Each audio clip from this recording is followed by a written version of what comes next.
Hi guys, this week's tech topic is DTR, which also stands for DocuSign Transaction Rooms.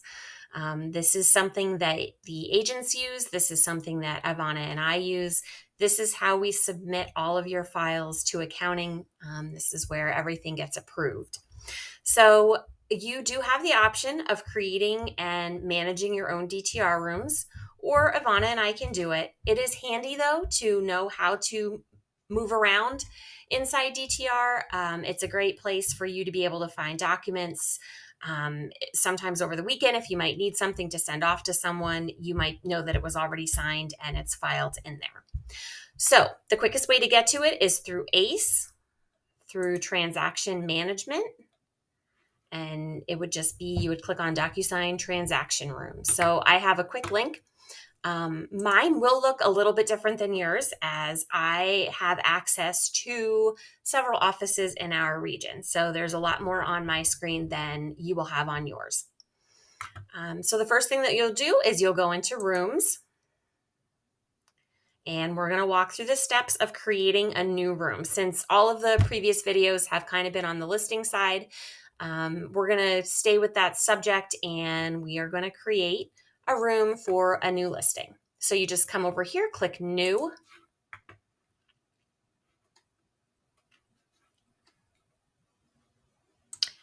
And we're just going to go with our same test address that we used in zip forms.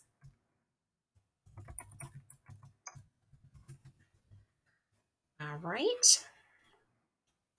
In room owner, I'm not sure if you all have access to different names, but this is where you would make sure your name. You want to make sure that your office is in as Allentown. This is important. You want to make sure that you click on the right template. So in this case, we have a list side. So we're just going to select list side. And once we're inside the room, I'll be able to tell you why that was important.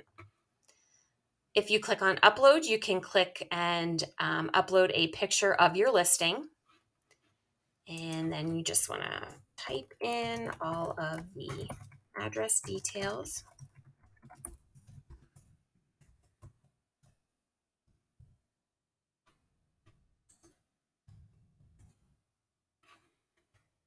Okay, and select the property type. So we're just going to go ahead with residential. When you're done entering this bit of information, you're going to click Save. And then that is going to take you into your room. So think of DTR as being like a huge filing cabinet. And it's a filing cabinet for all of your signed documents. So if you do create your own DTR room, you don't want to do it until either A, you have a signed listing agreement, B, you have a signed agreement of sale. If you're working with a renter, if you have a rent that has a lease that has gone through and been approved. Up until then, you should be either storing your docs in zip forms or DocuSign, but you really should not create the room until you actually have a file to create. All right, so once we're in here, it's really just entering information. So you're going to click on Edit and just kind of go down the process. You can enter as much information as you have. If anything is ever missing when you create a room, Ivana and I will go ahead and enter it after the fact. So you can enter your MLS ID for your listing, the listing date, expiration date, listing amount. Obviously, this information will not be entered here until it's under agreement. You can enter the commissions here. So, 2.5%, 3%, whatever it is. And then down the right side column, you're going to go and enter your seller information and your information. So if you click on this little person here and you start typing your name, it should come up. All right, when you're done entering that information, you're going to always want to make sure that you hit save. Okay, so next we're going to click on documents. And if you take notice, when we selected the template, in this case, a new listing, it creates 4 steps. Your rooms, if it's a sale or a listing, will always have 4 steps. It'll have step 1, step 2, 3, and 4. And what it does is it puts a little slot, a placeholder for the documents that are required. The ones that are outlined in red are required. So Yvonne and I will not be able to submit a room unless these documents are in it. So when we're pesting you with emails, it's not because we want to be a pain in your butt. It's because we can't go through to the next step until we have all of these docs in so that we can submit it. All right, so in this case, what I've done is I have at work, I printed out some documents and I scanned them to my email. So I'm going to go ahead into my email. It's right here. I'm going to download it and I'm going to show you how you would pull those documents now into DTR. So in this case, we're going to pretend that these docs are all signed and they're ready to go. So you're going to come over here to add. We are adding from our computer because I have the file downloaded on the computer. But I do want to point out while I'm in here that you can also add them from DocuSign forms and zip forms. So I think last time I had kind of mentioned how the DTR room can be connected to zip forms, and it's the same for DocuSign. So in this case, like I said, I have them scanned and we're going to pull them from the computer. So here's the file. And I brought this in all as one document. And I'm going to show you what we do with that. So the document, when you upload it, is always going to go all the way at the bottom. And if you right click on it, you're going to see some options in here. And the option that we want is split. And that's because we're going to take all of the documents that are in here and we're going to split them up separately. So what you do is you type in the name of the document and then what pages it is. So in this case, this document is pages 1 through 7. All right, then we're going to add our next document, and the next document we have is the consumer notice. That's pages 8 through 9.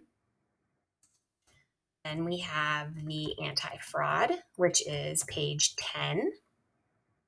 And then the last document that I uploaded is the seller's disclosure. And that is going to be pages 11 through 21. After you have those split, you're going to go ahead and hit save. And then you'll take notice that it's now separated each of them down here at the bottom. And then what you would do, and again, I definitely did not upload all the documents that are required. I just wanted to put in a couple so I could show you. What you'll do then is you click on the slot, the space holder for the document that you have. So we have the anti-fraud in this case. We have the consumer notice. We have the listing contract. And then you'll see here that we still need the affiliated business. That's another required form. And we do have the seller's disclosure.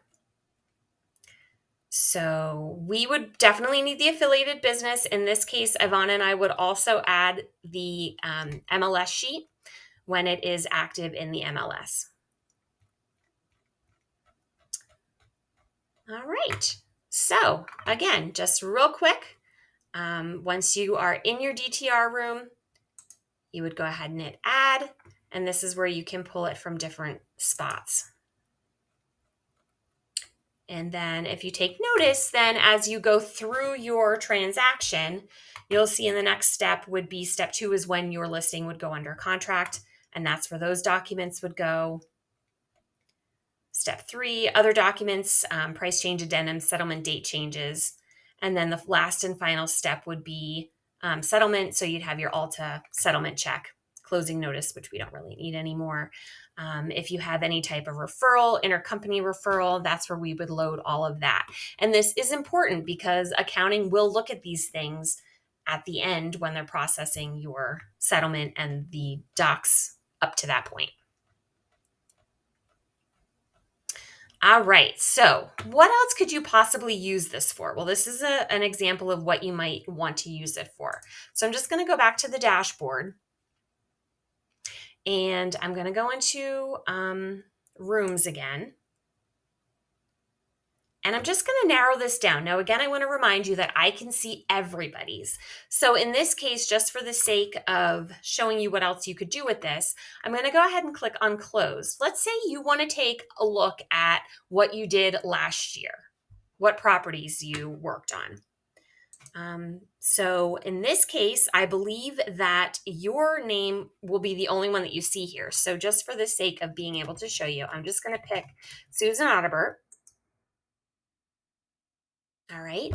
And then this is everything for her. But what I'll do is I'll even close it down a little bit more. And let's do